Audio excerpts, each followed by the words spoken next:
Liftoff, today's show includes some interesting extras. We'll hear from Mission Director John Steinmeier and learn more about Lockheed Martin's role in the SBIRS program.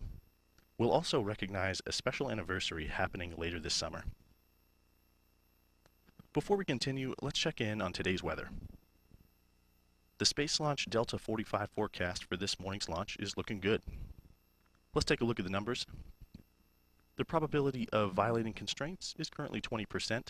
Ground winds are 5 knots out of the south, and the temperature is 80 degrees Fahrenheit.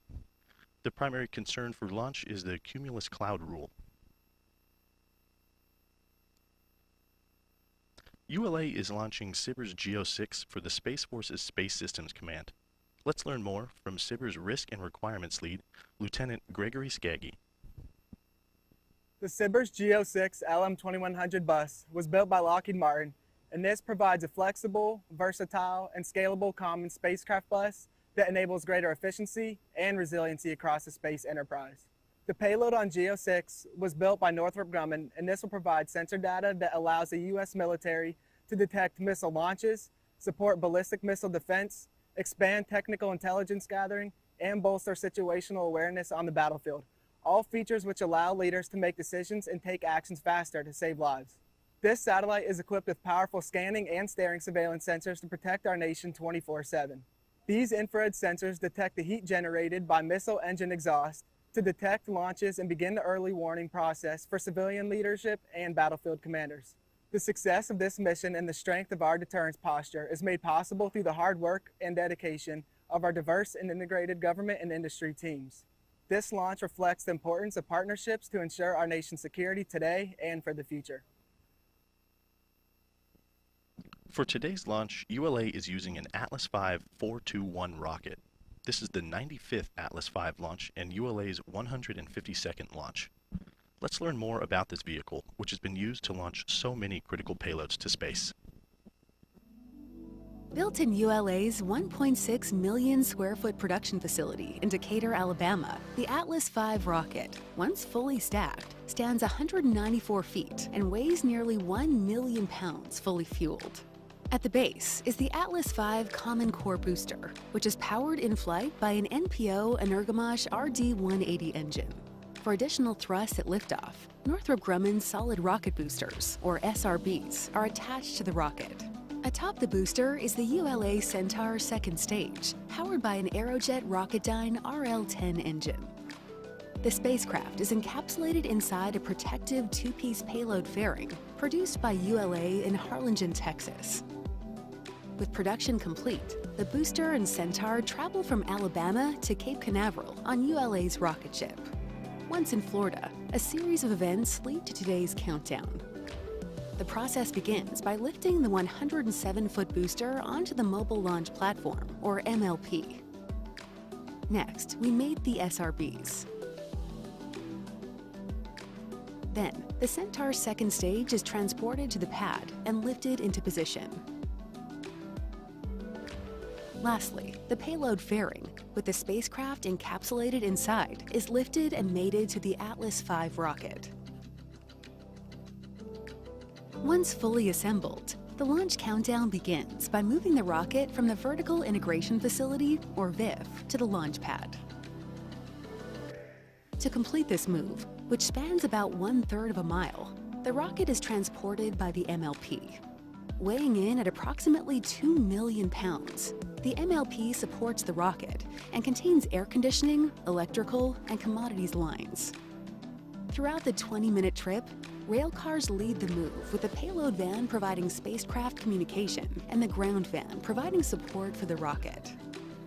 At the rear of the convoy is an environmental control system, which provides air conditioning to the payload and the rocket. Trackmobiles power the nearly 3 million pound convoy. With the rocket on the pad, the launch team then transitions to fueling and other final preparations. Atlas V will deliver SBIRS GEO-6 to a highly optimized geosynchronous transfer orbit. Once in space, it will join the previous 5 ULA launched satellites. Let's learn more about today's flight. Generating a combined liftoff thrust of 1.5 million pounds, the RD-180 engine and 2 solid rocket boosters ignite to start ULA's Atlas V rocket on its trip to orbit. Shortly after liftoff, Atlas begins a pitchover to attain the proper flight path while minimizing the dynamic pressure the rocket experiences during flight. Then, Atlas V reaches Mach 1, the speed of sound. Within the next 2 minutes of first stage flight, the Atlas V rocket will more than triple its velocity following jettison of the 2 GEM 63 solid rocket boosters. Fighting against the force of gravity, the nearly 1 million pound rocket depletes the majority of its propellant. The main engine then shuts down, followed by release of the booster stage. The rocket now weighs a little more than 7% of what it did at liftoff. To deliver SBIRS GO6 to orbit, Centaur will perform 3 engine burns. Fueled by liquid hydrogen and liquid oxygen, the first burn takes the spacecraft orbital, reaching a LEO parking orbit. Then, once the rocket has climbed above the densest part of Earth's atmosphere, the payload fairing is jettisoned. After the first main engine cutoff, Centaur coasts around to the destination argument, or celestial longitude. The second burn then kicks the trajectory onto a geosynchronous transfer orbit with a maximum altitude in the geobelt. Following a multi-hour coast, Centaur comes alive for a final burn as it prepares to release the SBIRS spacecraft into a highly customized, enhanced, high-energy GTO orbit. Nearing end of mission, Centaur executes a guidance-commanded shutdown to complete the final burn, a capability which ensures precise orbit injection. More than 3 hours after liftoff, Centaur releases the 6th SBIRS GEO satellite for the United States Space Force, providing early missile warning detection. In addition to logos representing ULA and the U.S. Space Force, along with the American flag, on today's Atlas V, you can see mission artwork provided by the Space Force. The rocket also includes dedications for 2 ULA teammates who are no longer with us. Let's learn more. The SBIRS GO6 artwork on today's Atlas V 4-meter payload fairing features an eagle, the mascot for the SBIRS constellation, grasping a missile in its talons to represent the detection capabilities of this satellite. On the missile, we see the words Semper Vigilans, Latin for always vigilant. To the right, beneath 3 white stars, a tribute to heritage SBIRS missions, we see red beams signifying infrared rays watching over Earth. Additionally, today's flight is dedicated in memory of Dan Boyd and Jesse Marquez. Dan Boyd started his career with Martin Marietta in 1984 as a missile mechanic on the Defense Systems program. Dan transitioned to the Titan IV program and eventually the Atlas program as a quality inspector with Lockheed Martin. With the formation of ULA, he joined the engines group and enabled the successful execution of the RL-10 program and was critical to the BE-4 engine development plan. Throughout his career, Dan's expertise and skills were continually relied upon, especially in his natural aptitude for leadership and mentorship. He had a sincere passion for sharing his knowledge and was quick to make friends and share adventures with anyone willing to try something new. For many, Dan fundamentally impacted ULA's culture for the better. Jesse Marquez joined ULA's Harlingen, Texas team in 1990 as a quality inspector, where he worked on Atlas I and Titan Centaur structures. Later, he worked in the Gauge Lab as a technician before becoming a production leader in 2002. Jesse led teams in the assembly of Atlas V forward adapters, 4-meter payload fairings, and aft transition structures. From the paint shop to the foam and cork shops to final assembly in the special clean area, he managed many major workstations in the factory. Jesse took immense pride in his work, and his teammates respected his passionate leadership style. One unique aspect of the Atlas V 4-meter payload fairing halves is that due to the ridges on the outside of the shells, the mission logo is hand-painted in the ULA factory in Harlingen, Texas. Let's take a look at that activity which occurred earlier this year.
We remain in the planned 30-minute hold as we continue towards liftoff. In a few moments, launch conductor Ron McKee will poll the launch team for the final go to pick up the count. 29 engineers and managers are polled for system status and readiness to proceed. This is the final status check for all Atlas vehicle systems, ground systems, spacecraft, and the U.S. Space Force Eastern Range. The vehicle system readiness poll includes electrical systems, hydraulics, pneumatics, propulsion systems, flight control, and propellants. Let's listen in as Ron McKee performs the final polling.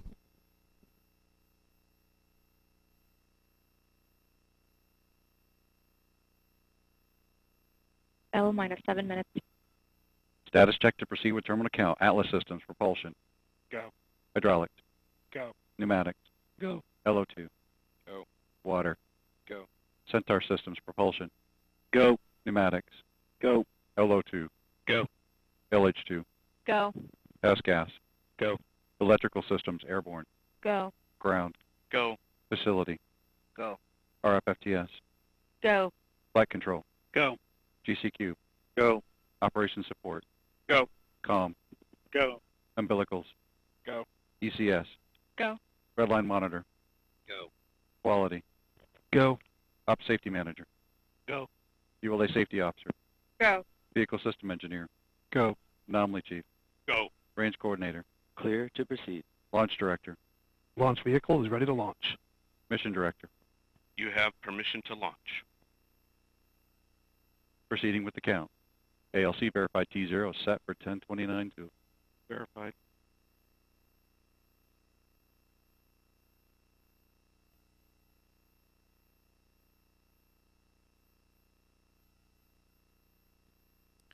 Polling is complete. The ULA launch team and the Space Force mission director are go for launch. From T-minus 4 minutes until launch, you'll be listening to Ron McKee and his team performing the final steps in the countdown procedure.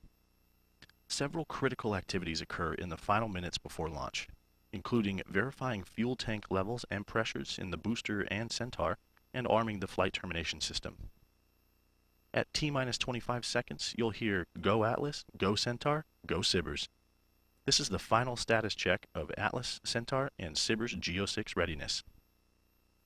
At T-minus 3 seconds, the main engine ignites, followed by ignition of the solid rocket boosters.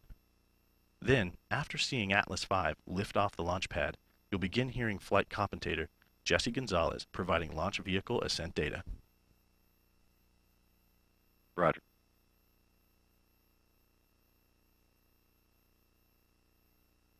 All steps complete prior to terminal count.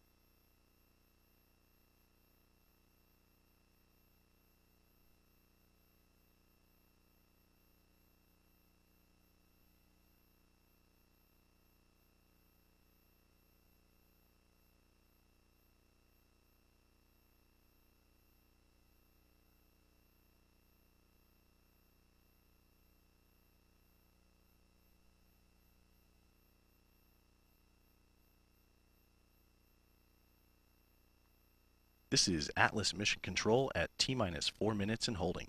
We anticipate releasing the hold in just a few moments. 4 minutes and counting. 3, 2, 1, mark. 3:55. Ground pyros enabled.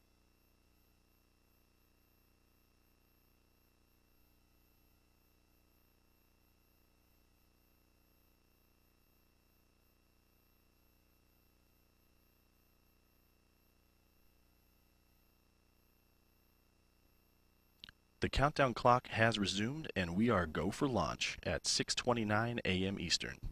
With liftoff approaching, we're going to raise the volume on our launch team so you can hear the final preps taking place.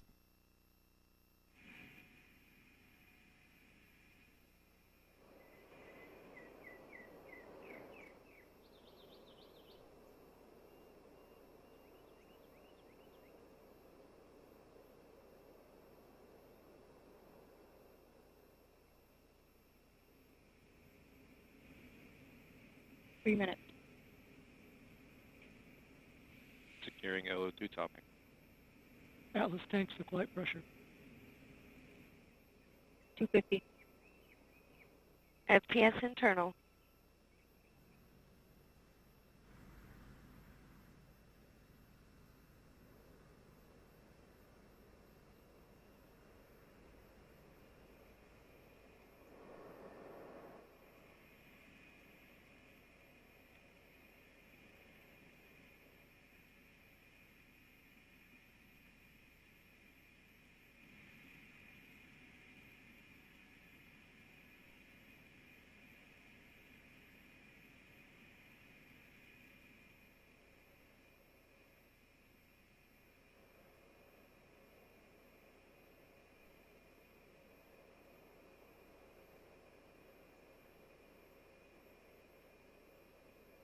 159, 157.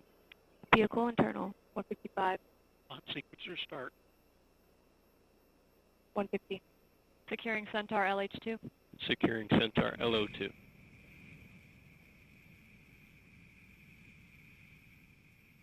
140, Launch enabled. 137,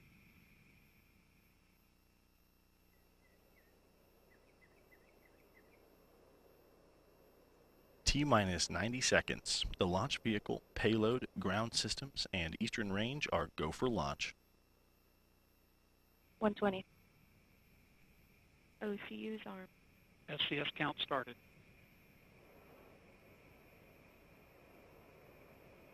110, Vent valves locked.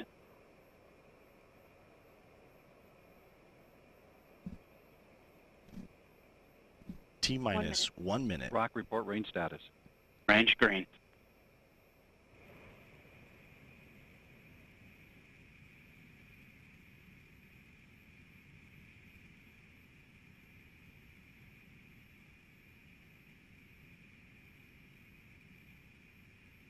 Forty seconds, Stable at step 3.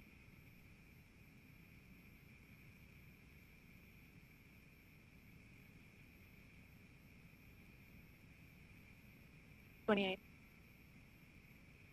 25, Status check. Go Atlas. Go Centaur. Go SBIRS.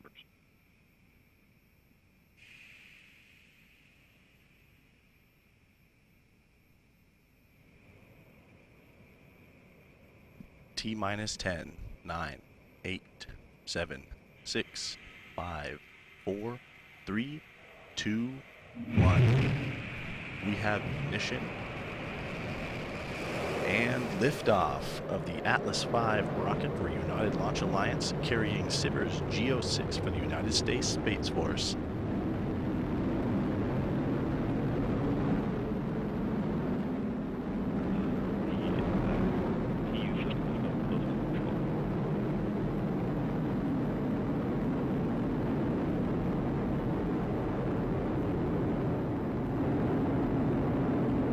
Passing 30 seconds of flight. Vehicle is now 2 miles in altitude. And the RD-180 is now throttling down as expected. Engine response looks good. And the vehicle has completed its roll maneuver. Passing 50 seconds in flight. Mach 1, Atlas V is now supersonic. Vehicle is now passing through max Q, maximum dynamic pressure.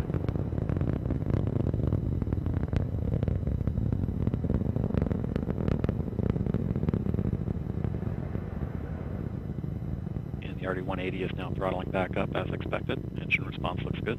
Standing by for SRB burnout.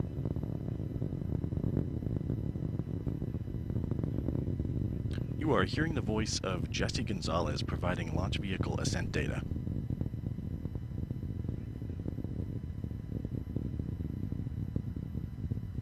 And coming up on 90 seconds into flight.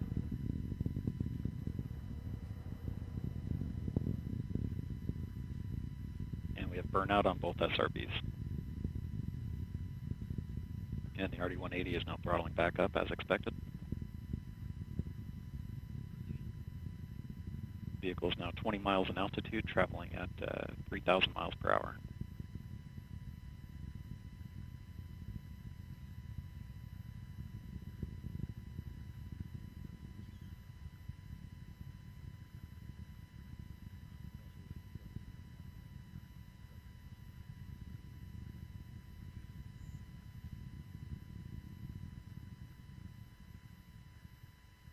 And we have indication of jettison of both SRBs. And the vehicle has gone to closed loop guidance.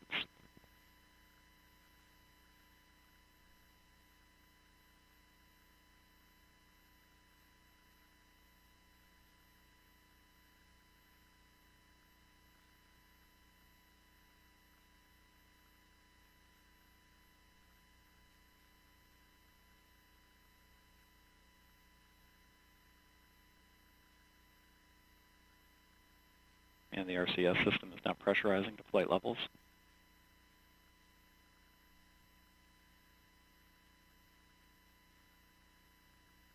and the reaction control system pressures have reached operational levels. The vehicle is now 45 miles in altitude, about 100 miles downrange, traveling at 6,500 miles per hour.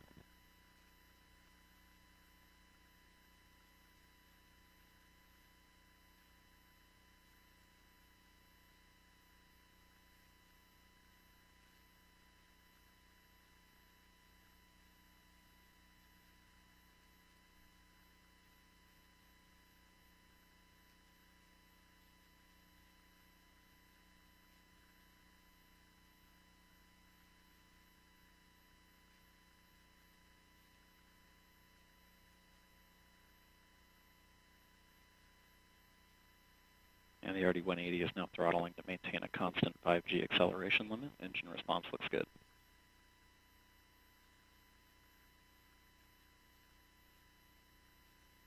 And the Centaur has begun the boost phase chill down sequence to thermally condition the RL-10 for operation.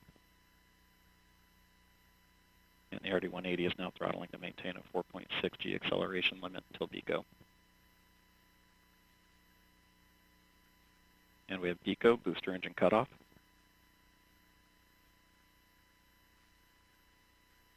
And we have stage separation.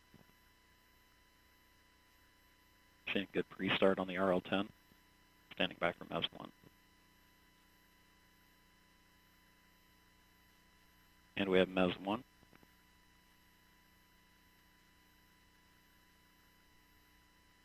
And we have good indication of payload fairing jettison.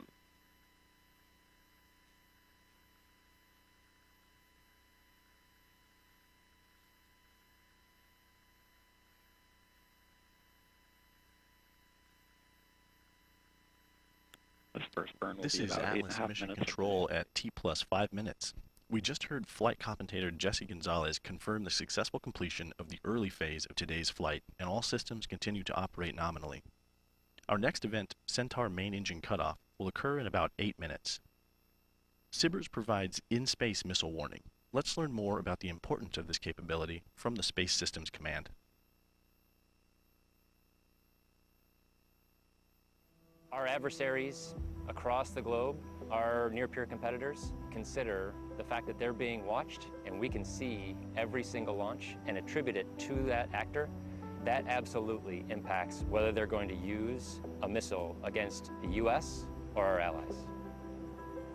This is the last SBIRS in the constellation. There have been 5 GEO satellites that have been launched so far, and this is the 6th of them. And that will complete the run for all of the SBIRS GEO assets. SBIRS is on orbit right now. It is performing the missile warning mission. It's a 12-year design life satellite, and the constellation is very healthy and consists of not only the Defense Support Program satellites, but also the space-based infrared satellites. We often refer to these systems as no-fail, in that they have to be able to detect a missile launch anywhere on the Earth 24/7, but also be able to accurately report that back to senior decision makers and warfighters so that they can make some of the most important decisions imaginable. What gets me going, what makes me excited about missile warning is how consequential and challenging this mission set is. I come to work every day knowing that what I do has a direct impact on our nation's security. This is Atlas Mission Control at T+6 minutes and 52 seconds.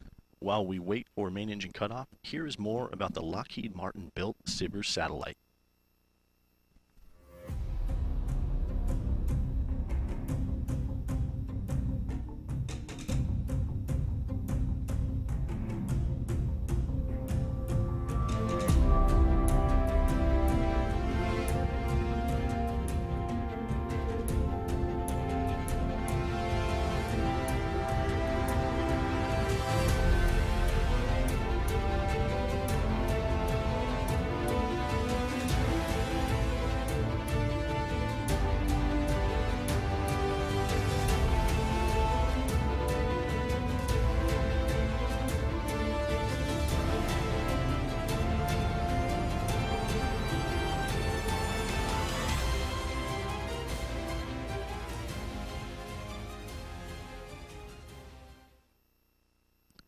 Mission Director John Steinmeier recently shared a little more about the importance of today's flight.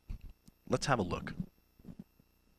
At Space Systems Command, we are laser focused on the many types of threats in the space domain that threaten to disrupt the U.S. and our daily way of life. Our near-peer competitors continue to develop missile technology that is faster burning, dimmer, and harder to detect. This makes it critical now more than ever to focus our efforts on launch and ensuring each national security space launch is successful to enable delivery of this capability on orbit.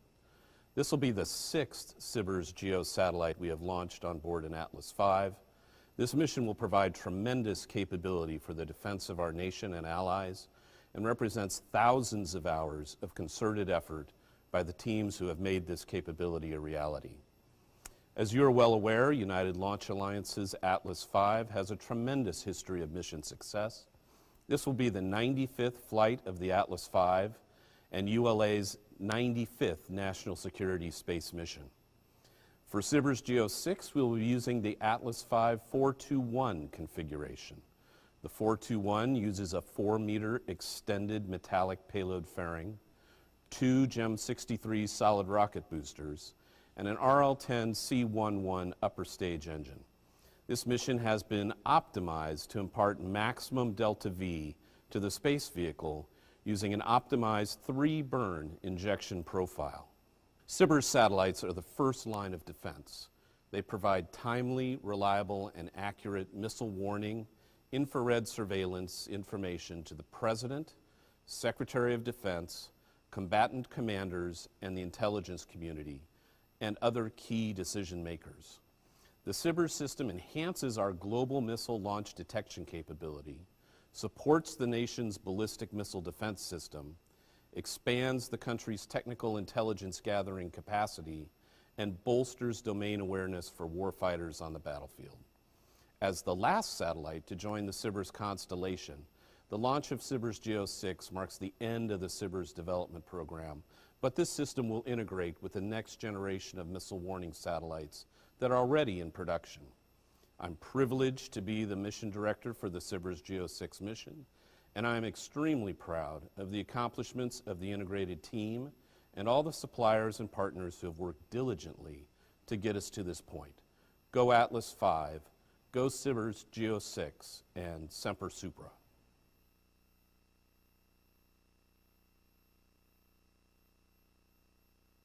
In honor of the U.S. Air Force's 75th anniversary in September, ULA collaborated with the U.S. Space Force to form a Human 75 next to the SBIRS GEO-6 launch vehicle. These Space Systems Command airmen and guardians hail from multiple units across the country who are critical to our nation's assured access to space and space sensing mission areas. We're looking at time-lapse video taken yesterday at the launch pad.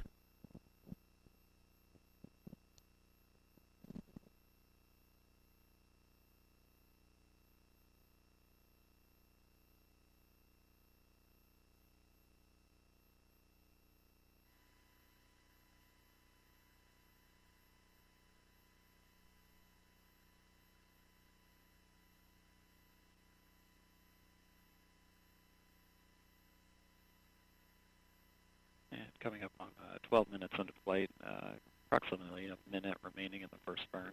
Still seeing good performance out of the RL-10 and the RCS system. The loop and bottle temperatures have converged on nominal values. And vehicle remains down the center of the range track.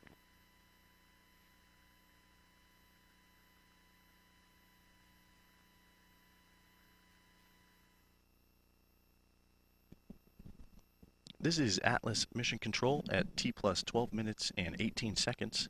We are now approaching the end of the first burn of the Centaur second stage. Let's listen in as we approach this next event.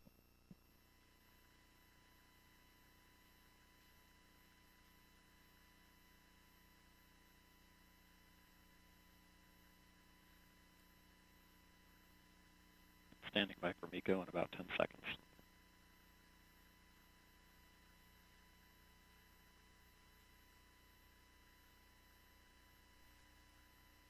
And we have MECO main engine cutoff. And the RCS system has started 100% settling.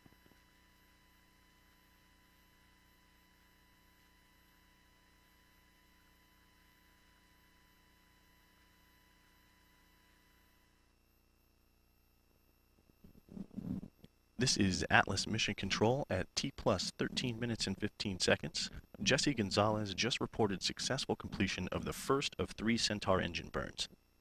SBIRS GEO-6 is scheduled to separate from ULA's Centaur upper stage into a geosynchronous transfer orbit in about 2 hours and 45 minutes. At this point, we'll close our live coverage. I'd like to thank Jesse Gonzalez for his participation in today's show. You can stay updated on today's long ascent with ULA's live blog at ulalaunch.com or join the conversation on Twitter and Facebook. I'm Noah Curry. Thank you for joining us this morning. Before we sign off, let's take another look at liftoff, which occurred at 6:29 a.m. Eastern.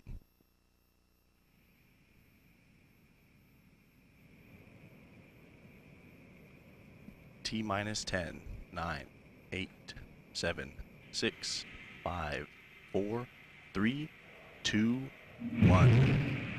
We have ignition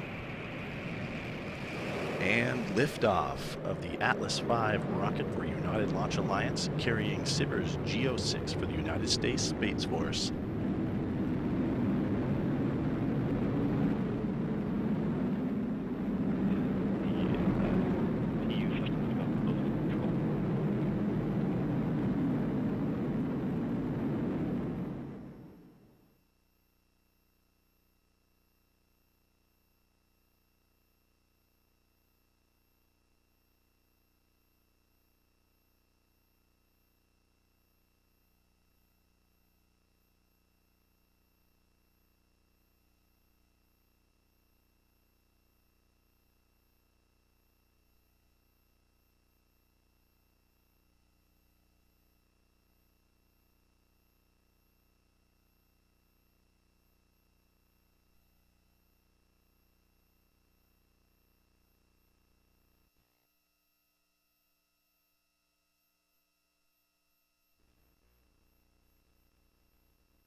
Launch director. Launch vehicle is ready for launch. We have ignition. You have permission to launch. 1, and liftoff. Liftoff of the United Launch Alliance Atlas V rocket. Mach 1, execute, and we have indication of spacecraft separation. Good evening. I'm Andrea Linhoff. I'm a systems engineering lead at ULA and your host for tonight's Atlas V USSF-12 launch for the United States Space Force Space Systems Command. I'm here at ULA's Atlas Spaceflight Operations Center at Cape Canaveral Space Force Station in Florida.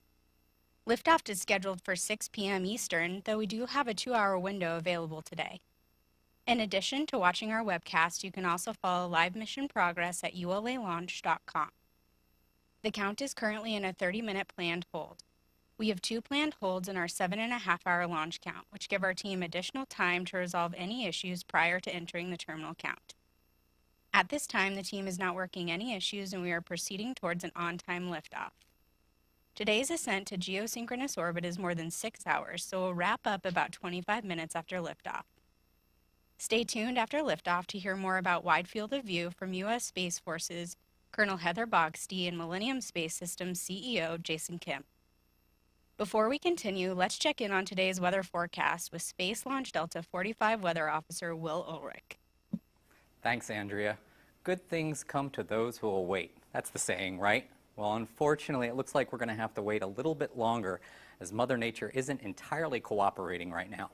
My colleagues at the 45th Weather Squadron are actively evaluating those 10 Lightning launch commit criteria to ensure we keep that rocket safe from both natural and rocket-triggered lightning. And one of those rules, the attached anvil cloud rule, is currently being violated. However, there are signs that those clouds are beginning to clear over the pad, and we will be in a go situation just before T0. But we'll continue to evaluate those clouds all the way up until the final few seconds of the count. Now, a live look at satellite imagery behind me shows those widespread clouds cover across the spaceport. But the deepest clouds, the strongest showers and thunderstorms are well west of Complex 41. And the clouds that you see over Cape Canaveral right now are beginning to thin. So that's why we're very confident going into today's opening of the window, and we do look good. Jessica Williams just gave her final weather brief at L-30 minutes and gave a 60% chance of go or 40% chance of no-go conditions due to the cumulus cloud and attached anvil rules. Now, although Mother Nature isn't cooperating right now, we do expect her to cooperate here shortly, and we should be good to go at the opening of the window. Andrea, back to you. Thanks, Will. Wind can play a critical role on launch day. ULA has a team of engineers making sure we maximize our launch opportunities with real-time wind monitoring and trajectory updates. To learn more, we spoke with Robert Olson. I'm Robert Olson. I work at the Structural Dynamics Group here at ULA, and I'm responsible for the execution of operations here in the Denver Winds Room. We call it the Winds Room because we're monitoring the balloons that are released from the launch site, and they're measuring the winds aloft for us. And as part of that, we develop a steering algorithm for the vehicle to steer into the wind to minimize vehicle responses. And we're also verifying that the vehicle is structurally capable and can control itself flying through the wind. The team engineer shows up here about 4 hours prior to launch. We have our first balloon release. We're trending the winds aloft conditions on launch day. And for each of those balloons, we see, is the vehicle structurally capable and can it control itself flying through those winds aloft? And what are the performance impacts from flying through those winds aloft? It's critically important for these low margin, high performing type of systems that we have a very deep understanding of exactly what the vehicle is going to experience. And in so doing, we're increasing our reliability and the confidence that we have in what the vehicle is going to experience. And we're going to ensure that the vehicle is not going to fail in the very dynamic lower portion of the atmosphere on its way to orbit. What is unique about this operation here in the Winds Room as well is that we are extremely agile in what we're doing because we have the capabilities to adapt to later balloons in the air and still meet our timeline for whatever T0 the entire launch team is working.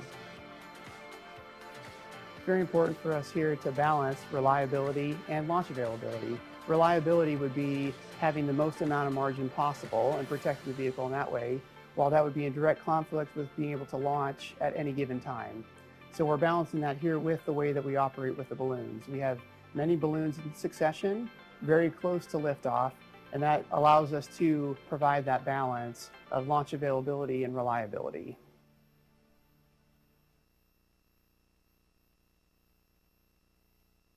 Just as we went on air, the hold was extended. We will be unable to enter terminal count as the appointed time at 6:00 p.m. Eastern liftoff time. ULA is launching USSF-12 for the Space Force's Space Systems Command.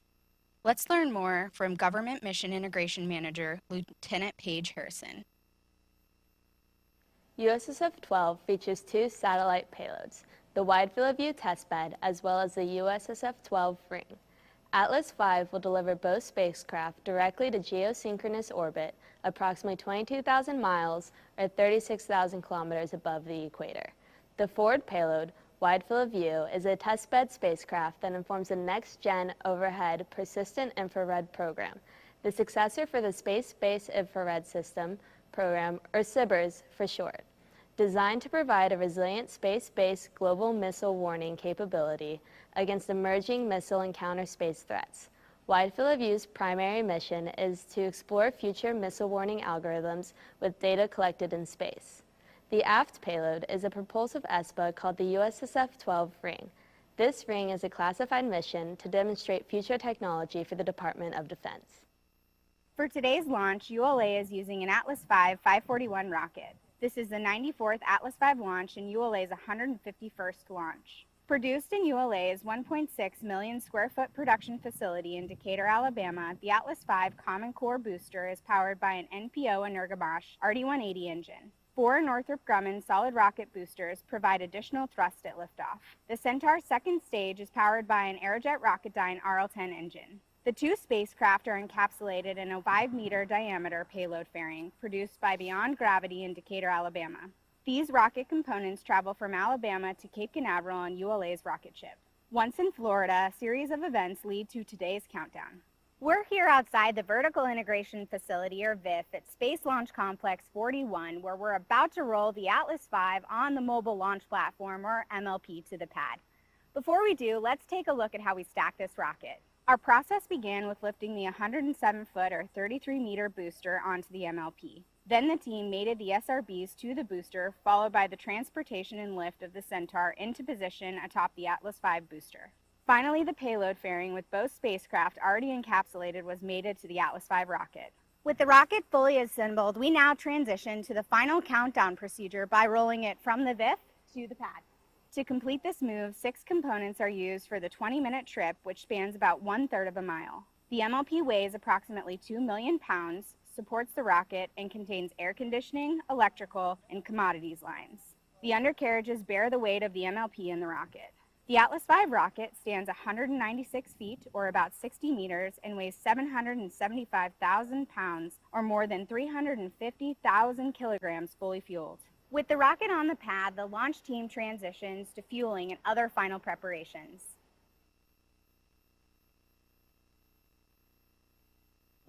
We have an update on the weather. I'm going to hand it back to Will for a status. Hey, Andrea. Just wanted to give a quick update because I just heard from my colleagues at the 45th Weather Squadron over at the Morrell Operations Center that the estimated clear time on that one rule that we've been monitoring, the attached anvil rule, is going to last a little longer. So we are going to have to eat into today's window. And those clouds that you see over the spaceport are remaining a little bit thicker than we originally anticipated. So that attached anvil cloud rule is not expected to clear until 6:15 p.m. local. Now we still anticipate going into a go situation here shortly thereafter. So we still have plenty of time within that 2-hour window to get today's launch off the ground. Back to you. ULA's Atlas V 541 rocket is launching both spacecraft to geosynchronous orbit. Let's learn more about today's flight. The RD-180 main engine and 4 solid rocket boosters ignite to lift the Atlas V rocket away from the pad. Together, the main engine and SRBs generate a combined liftoff thrust of 2.25 million pounds, or about 10 meganewtons. The Atlas V reaches Mach 1, the speed of sound, at 35 seconds. 1 minute, 48 seconds into flight, the first 2 GEM 63 solid rocket boosters are jettisoned. The remaining 2 are jettisoned about 3 seconds later. At approximately 3 minutes, 25 seconds, the rocket has climbed above the densest part of Earth's atmosphere, and the payload fairing is jettisoned. 4 minutes, 24 seconds into flight, propellant levels are depleted, and the main engine shuts down. 6 seconds later, the Atlas Centaur separation system activates to release the booster stage. The rocket now weighs a little more than 5% of what it did at liftoff. At 4 minutes, 40 seconds, the first Centaur main engine burn begins. Following a 12-minute, 15-second coast, the second Centaur main engine burn begins. Within this sequence, the second burn is used to raise the apogee to a near geosynchronous altitude. 5 hours, 43 minutes, 54 seconds after liftoff, the RL-10 engine ignites for a final burn. Nearly 2.5 minutes later, Centaur completes its final engine cutoff following a guidance-commanded shutdown. The first of 2 spacecraft separations occurs at 5 hours, 49 minutes, 36 seconds, releasing wide field of view for the Space Force's Space Sensing Directorate. At 5 hours, 59 minutes, 3 seconds, Centaur releases the booster adapter. 6 hours, 5 minutes, 21 seconds after liftoff, Centaur releases the USSF-12 Ring spacecraft for the Space Systems Command Innovation and Prototyping Directorate.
ULA's Vulcan rocket is nearing its first flight. While we're waiting for a new T0, let's get an update on Vulcan. Vulcan Centaur production begins with aluminum sheets, expertly machined to remove more than 2/3 of the weight, resulting in the structurally strong yet lightweight orthogrid panels that form Vulcan's propellant tanks. The panels are then bump pressed to form the curves required to complete the tanks. At the same time, rings, adapters, and other structural components are precision milled. Next, the aluminum domes, panels, and other structures that form Vulcan's propellant tanks are first cleaned and etched to a smooth, even surface, and then anodized to harden and prevent corrosion. Following an ultrasonic inspection, 5 completed panels for the liquefied natural gas, or LNG tank, are assembled and joined together using friction stir welding. Unlike traditional welding, where filler material is used to join components, friction stir welding uses a head to stir the metal of the 2 panels together as it moves down the seam. The resulting joint is stronger and produces a lighter weight, higher performing tank. The process is repeated to create the liquid oxygen, or LOX tank, followed by attaching domes to complete the tanks. Circumferential friction stir welding is then used to join the 2 propellant tanks that comprise the Vulcan booster. As production continues on the booster stage, stretch-forming gore panels for the Centaur's second stage propellant tanks is underway. The stainless steel gore panels are welded together to create the propellant tank domes. The gore welder is one of several highly specialized welding stations in the Centaur production process. Just down the aisle, Centaur 5's massive intermediate bulkhead is mated to its ultra-thin tank. Once both propellant tanks are welded, they're mated together to create the Centaur 5's second stage. Once the propellant tanks are joined, the 5.4-meter booster is sprayed with foam insulation before moving to final assembly. Twin BE-4 engines are hot-fired and then mated to Vulcan's thrust structure. With production complete, the booster makes its way onto ULA's rocket ship for its journey to the launch site. Meanwhile, at Cape Canaveral Space Launch Complex 41, the water suppression system has been upgraded and tested, along with other modifications, including new, larger fuel storage tanks. In the Vertical Integration Facility, or VIF, platforms have been modified to accommodate the larger Vulcan rocket. Following the 8-day journey to Cape Canaveral, the booster is offloaded and transported to the VIF, where it is lifted onto the newly constructed Vulcan Launch Platform, or VLP. The first Vulcan booster then travels 1/3 of a mile to the pad for testing, followed by 2.7 miles to the Spaceflight Processing Operations Center, or SPOC, for additional testing. This launch site testing culminates with another trip to the pad, where the LOX and LNG tanks will be filled and chilled to flight levels and temperatures.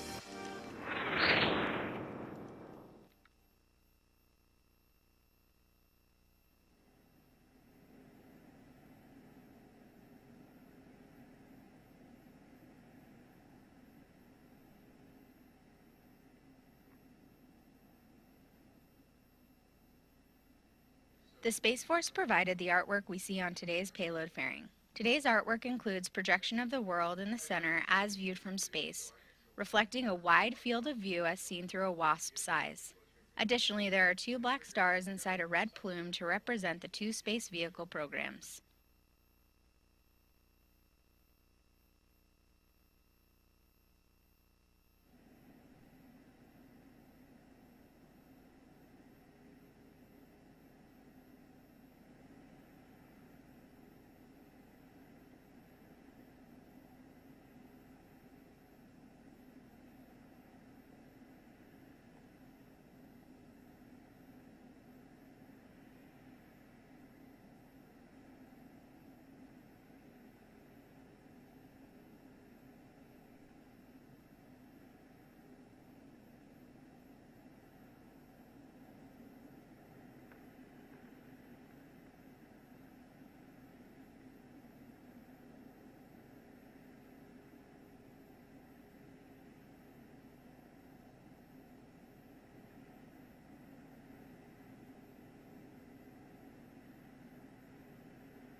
In addition to monitoring the Anvil cloud rule, we are also monitoring wind. As we learned in the earlier video, a series of weather balloons has been launched throughout the countdown from the range weather station at the Cape to collect measurements of wind speeds and directions to determine if conditions aloft violate the controllability or structural loads on the rocket during ascent. The balloon data is transmitted to ULA engineers in Denver to select a steering profile that minimizes launch vehicle responses. ULA builds Atlas, Delta, and now Vulcan rockets in a 1.6 million square foot facility in Decatur, Alabama. Here's a look inside. Successfully launching missions to every planet in the solar system, in addition to critical national security, science, weather, and communication satellites, ULA has established a long-standing industry reputation for reliability and orbit accuracy. While our rockets lift off from launch pads in Florida and California, the journey to space begins in Decatur, Alabama. At approximately 1.6 million square feet, ULA's production facility is an always-on workhorse where technicians simultaneously build components for Atlas V, Delta IV Heavy, and Vulcan Centaur rockets. Booster production begins when large aluminum plate stock is loaded into one of 4 double gantry skin milling machines, where aluminum is milled into patterns designed for building tanks and other components. This process helps reduce the original weight of each panel by 70%, while maintaining approximately 75% of the original material strength. After machining, skin panels are transported to the brake form and bump pressed into the precise curved radius required to create fuel tank barrel sections. Components made from aluminum require anodization to protect from corrosion. For this requirement, certain components, like skin panels, are first given a high-pressure wash and then dipped in a series of chemicals to complete the sealing process. Skin panels are then transported to the vertical friction stir welder, where they are lifted and forged together to form the barrel sections of the fuel and oxidizer tanks. Delta IV and Vulcan Centaur tanks are comprised of 5 skin panels, while 4 skin panels form the Atlas V tanks. Friction stir welding is a unique process accomplished by a pin tool, which applies frictional heat and stirring of the parent material to form a weld. This process only uses friction as the heat source and has no filler material, making an extremely strong welded joint. Completed aluminum barrel sections then move to the circumferential friction stir welder, where domes are welded to each end, completing the first stage fuel tanks.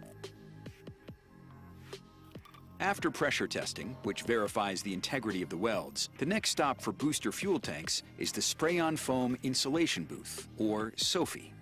This is where completed tanks are primed, then insulated to protect from the acoustics that occur at liftoff. Tanks then move to final assembly, where components like wiring and engines are added. In addition to the first stage, or booster stage, ULA's second stages are also built in Decatur. The factory has recently undergone a major reconfiguration, resulting in a new state-of-the-art Centaur V production line to increase the speed at which Vulcan Centaur second stages are built, assembled, and tested. The Centaur upper stages for Atlas and Vulcan are built using a thin stainless steel structure, making it the most efficient upper stage currently in use. To create the domes or bulkheads for Centaur's 2 tanks, gores or pie-shaped sheets are welded together. The bulkheads and tank skins are then assembled using a combination of spot and seam welds. Spray-on foam insulation, or SOFI, is then applied to the Centaur tank to provide thermal protection for the cryogenic fuels.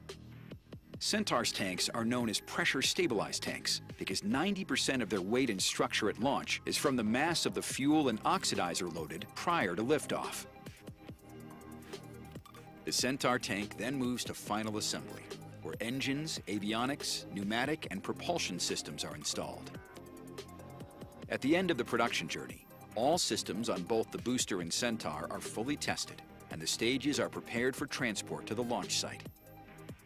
With testing and transport preparations completed, Atlas V, Delta IV Heavy, and Vulcan Centaur rockets exit the factory and roll about a mile down the road to a dock on the Tennessee River. Once loaded onto the RS rocket ship, ULA's specially designed cargo boat, the rockets begin the 8-day trip to Cape Canaveral Space Force Station, Florida, or the 23-day trip to Vandenberg Space Force Base, California.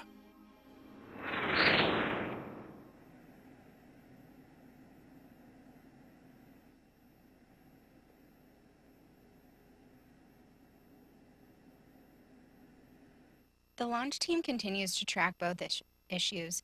Anvil clouds remain unacceptable for flight, and the most recent upper-level wind reading was red. Let's get an update from Will Ulrich. Thanks, Andrea. The waiting game continues. First, let's talk about the attached anvil rule. Live look at satellite imagery right now continues to show upper-level clouds streaming over the spaceport. And those clouds, although they are thinning, they remain situated directly over Complex 41, so they're taking a little bit more time to get out of the way. With that in mind, my colleagues at the 45th Weather Squadron have updated the estimated clear time to no earlier than 6:30 p.m. this evening, so we're going to have to wait a little bit longer. Additionally, upper-level winds are currently unfavorable, and it's not that those winds are particularly strong, because at this time of year, winds are typically very light from the surface all the way through the upper portions of the atmosphere, but they are variable. So flight teams in Denver and with other units inside of United Launch Alliance are keeping a close eye on the changeability or variability of those wind speeds to ensure that the rocket makes the correct adjustments as it moves up into the atmosphere. So with that said, we're not going to go any earlier than 6:30 p.m., but the general trend is our friend as those clouds continue to thin and move out of the way. We'll provide an update as soon as I have one. Back to you, Andrea.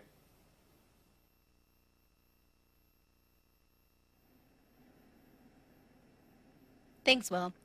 This May, ULA lifted the Boeing Starliner capsule for NASA, marking our 150th launch since our doors opened in 2006. Let's take a look at some highlights commemorating this milestone. 150. 150 consecutive launches. 150 consecutive successes. At ULA, 100% mission success is an achievement that both defines us and motivates us.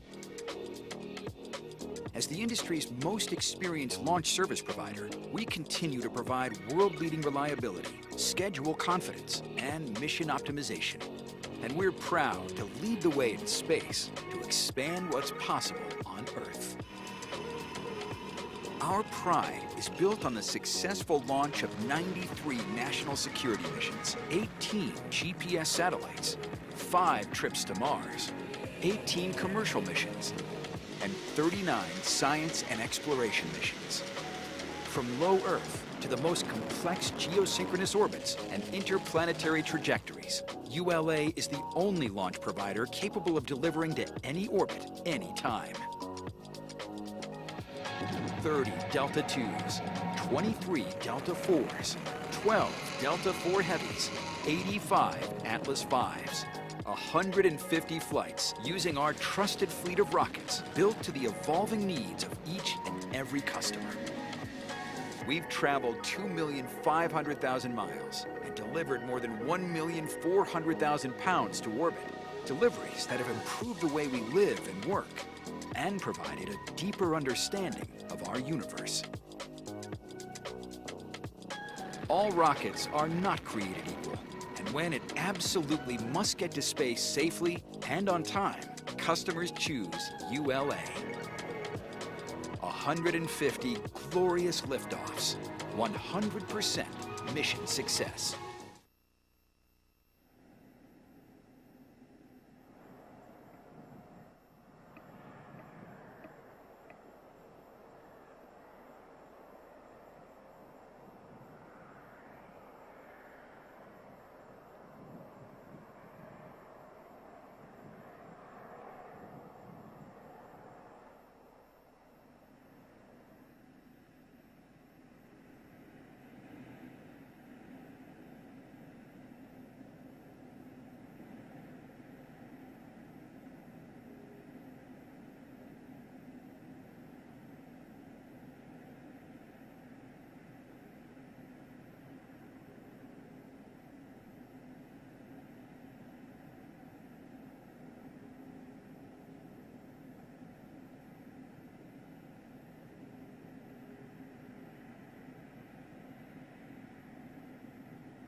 We often get questions about the various clock displays visible in the Launch Control Center, most notably the T count and the L count clocks. T simply stands for time, and L for launch. The T count is a scripted time until T0. All of the launch vehicle countdown events are procedurally sequenced to T time. The L count is the total amount of time until launch, which is the T time plus the built-in holds. Built-in holds are placed at strategic points in the countdown. For instance, before cryogenic loading and before the terminal count and liftoff, and are contingency time that the team can use if needed to catch up in the event of a delay in countdown activities.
LC, LD, channel 1. Go, LD. LC, load contingency adjust file, adjust underscore AV094 underscore 07, SDLCRC 511 Delta. Roger, AB094 underscore 07 511 Delta. Flight control, LC. Go ahead, this is flight control. We have a go to load contingency file, adjust underscore AB094 underscore 07, SDLCRC 511 Delta. And work.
We have another update on the weather. I'm going to hand it back to Will Ulrich for a status. Hey, Andrea. It's like we keep pushing the snooze button waiting for tonight's launch, right? I have a little bit of an update from my colleagues over at the 45th Weather Squadron.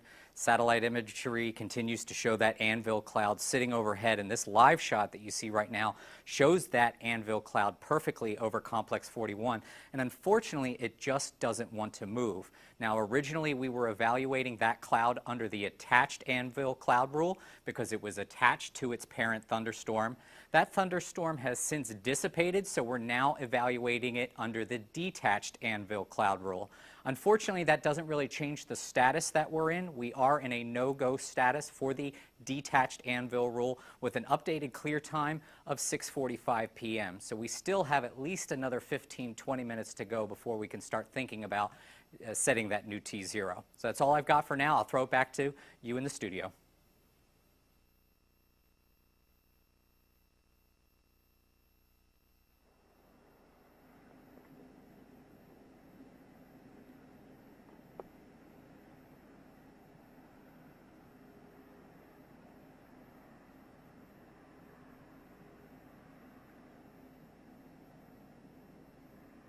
Thanks, Will.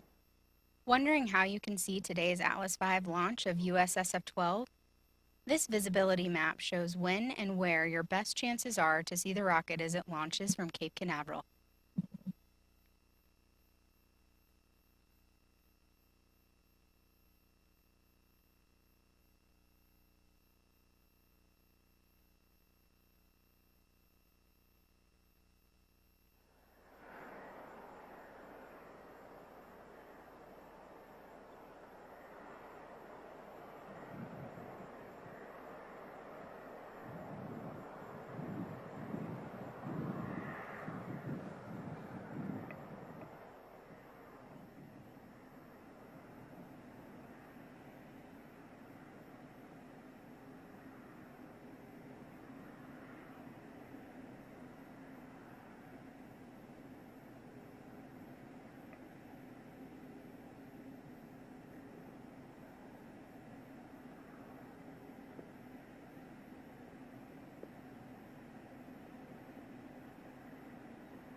While we are still waiting to clear the Anvil cloud rule, a new upper-level wind profile has been loaded into the Atlas V rocket's onboard computer, and the upper-level winds are now green. I'm going to toss it back to Will Ulrich for more details on the weather. Hey, Andrea, that's great news about the upper level winds. Now that means all that we're left with is continuing to monitor the detached anvil rule. And I wanted to bring up GR Analyst, which is one of the tools that we use at the 45th Weather Squadron to evaluate current radar imagery. Now what you're looking at right now is called radar reflectivity, and it shows the cloud of concern at approximately 20 to 30,000 feet. This is that detached anvil cloud rule that my colleagues at the 45th Weather Squadron are actively evaluating.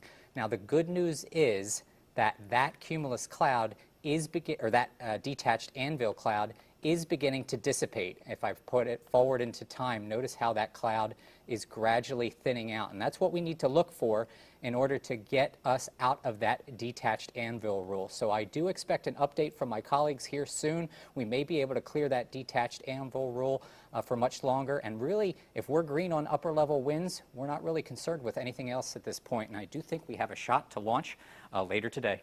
Back to you.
We have another weather update. I'm going to send it over again to Will Ulrich. Hey, Andrea. Just heard from my colleagues at the 45th Weather Squadron over at the Morrell Operations Center, and we are extending the no-go status on that detached anvil cloud rule for a little bit longer. And one of those reasons is because that cloud, though it is dissipating, it's still above the limit that we monitor to ensure that cloud does not pose a threat for rocket-triggered lightning. So the clouds that you see there over Cape Canaveral are moving in the correct direction. They are slowly moving from the west to the east, and even though they're moving very slowly, they're also dissipating at the same time. So long as we continue to see that trend, and we still have about an hour and 10 to an hour and 15 minutes left in the window, the trend is our friend, and we're hopeful that that cloud will get out of here in time so that we can launch just after 7 p.m. I'll provide an update as soon as I hear. Back to you guys.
LC, LD, Channel 1. Go LD. Please coordinate a new T0 with the range 231500Z. Roger, 231500Z. ALC, LC. Go ahead. Please set the clock for 231500T0. Roger. RC, LC. RC on 1. Please coordinate with the range, new T0, 23:15:000. Roger.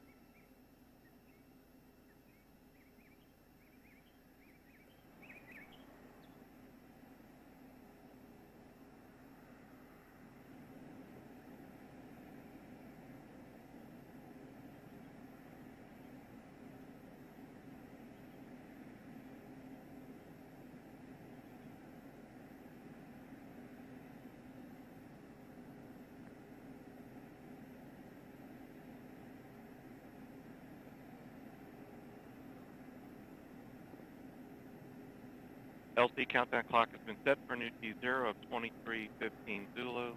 Clock is at L-23 and counting. Roger. All right, for a team, we'll pick up at L-16. CT1 start giving us a time max at that time. LC, RC, net 1. Go RC. The range has approved our new T0 time of 23:15:00Z. Roger. All right, team, T0 is approved. And we are counting.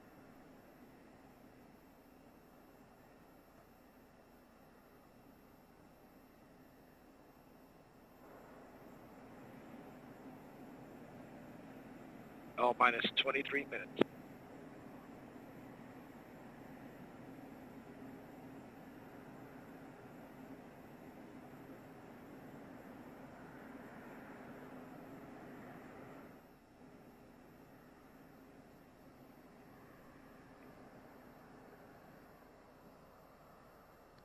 As you just heard, a new T0 has been set for 7:15 p.m. Eastern Time.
L-minus 21 minutes.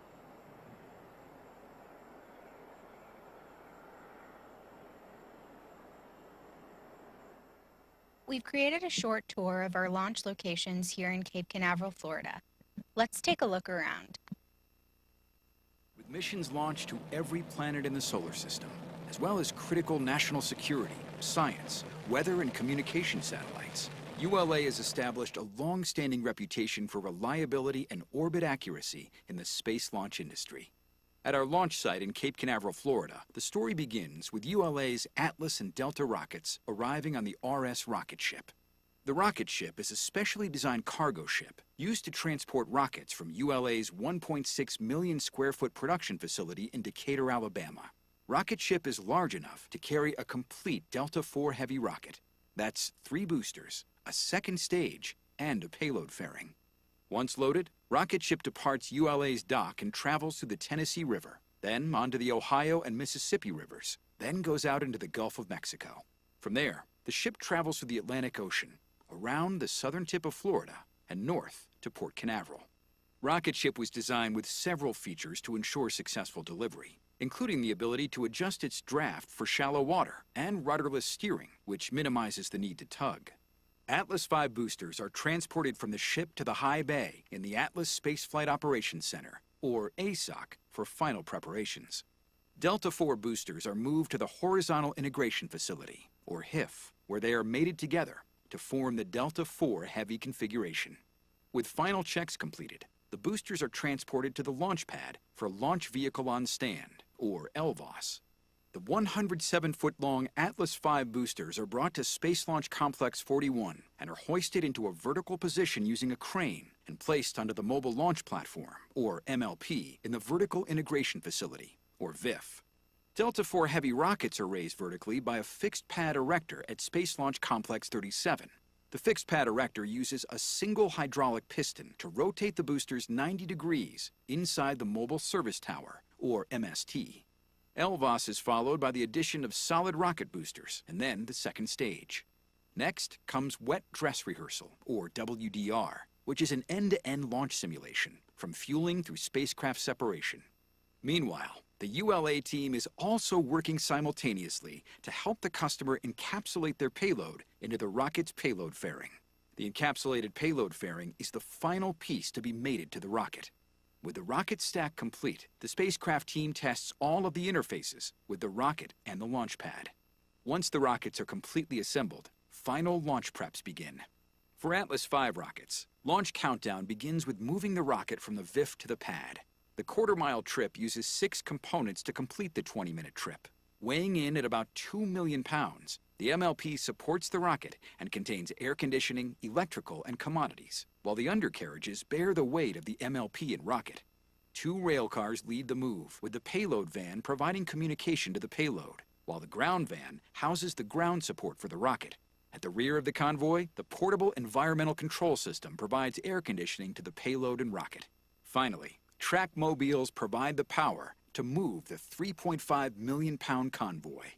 For Delta IV Heavy rockets, the process looks quite different. Approximately 9 hours before T0, final preparations begin as 40 hydraulic cylinders at pressures nearing 3,500 psi move the 10 million pound MST. It's first raised 8 inches and then rolled back.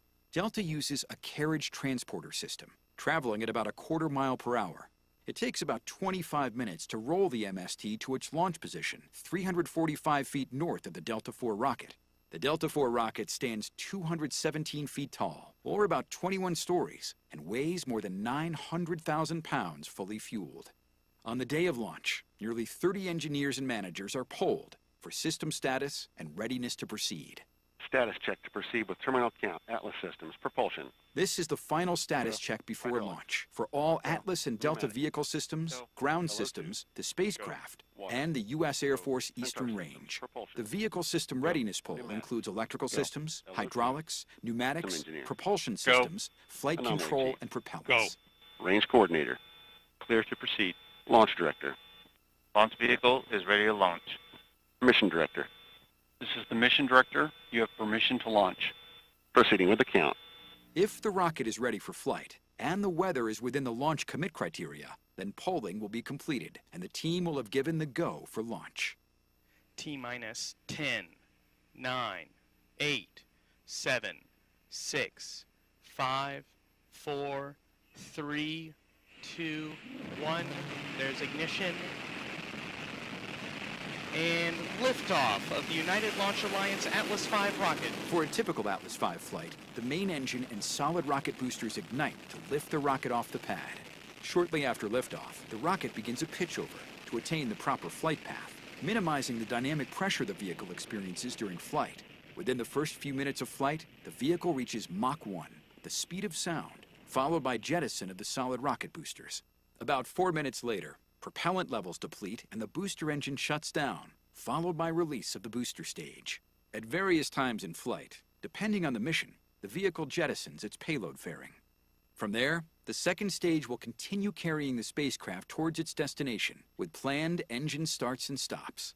Finally, Centaur will release the spacecraft in its target orbit to continue its journey.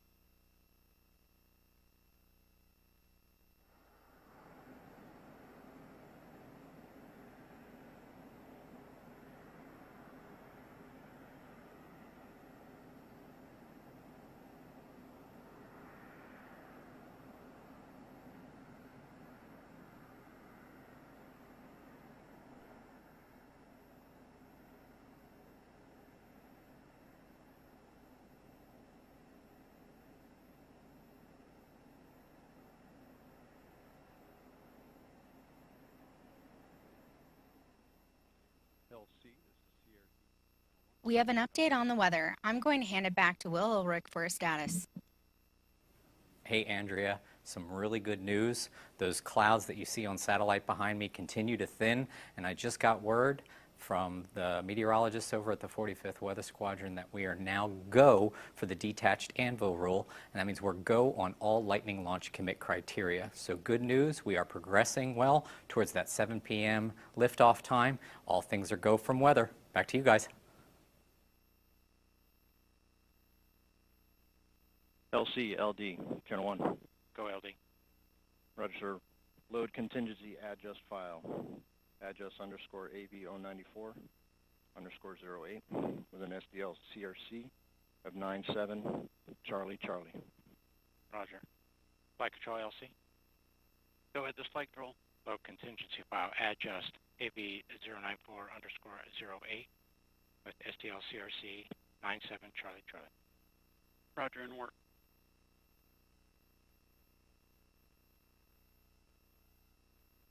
Minus 13 minutes. And for the team, we will hold off on IFPS transfer to L at form that at L minus 9 minutes.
Today's flight is dedicated to Dr. Vladimir Shabanov, Karl Threlkild, and Rochelle Wunderlich. Dr. Vladimir Shabanov was directly involved in the creation and modifications of rocket engines for much of the latter Soviet period, and has long been considered the father of the RD-180 engine, having directly supervised its design. This engine has successfully launched all Atlas III and Atlas V rockets, and USSF-12 is the 100th launch of an RD-180 powered booster. Not only was he an accomplished scientist, he was also well respected by his colleagues at ULA and by our customers. His personable nature made him approachable by all who interacted with him. Karl Threlkild began his career at the Rocket Ranch in September 1997. A veteran of the Delta II, Delta IV, Atlas V, and Vulcan programs, Karl was an inspector responsible for the integrity of our products, the safety of our team, and ultimately the satisfaction of our customers.